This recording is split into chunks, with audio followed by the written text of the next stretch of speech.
সিরিয়ায় ইসরায়েলের সঙ্গে কোনো ধরনের সংঘাত চায় না তুরস্ক। শুক্রবার ব্রাসেলসে ন্যাটো পররাষ্ট্রমন্ত্রীদের সম্মেলনের সাইডলাইনে রয়টার্সকে দেওয়া সাক্ষাৎকারে একথা জানান তুর্কি পররাষ্ট্রমন্ত্রী হাকান ফিদান।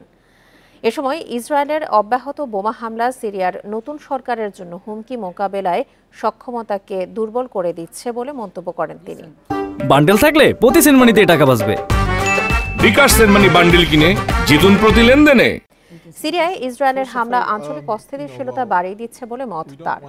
এছাড়াও পরিবর্তিত সময়ে সিরিয়ায় আইএস বা পিকেকের মতো সন্ত্রাসী গোষ্ঠী যেন সুযোগ না নিতে পারে সেদিকে তুরস্ক নজর রাখছে বলেও জানান ফিদান। 2013 সাল থেকে গাজায় ইসরায়েলের হামলার তীব্র সমালোচনা করে আসছে তুরস্ক।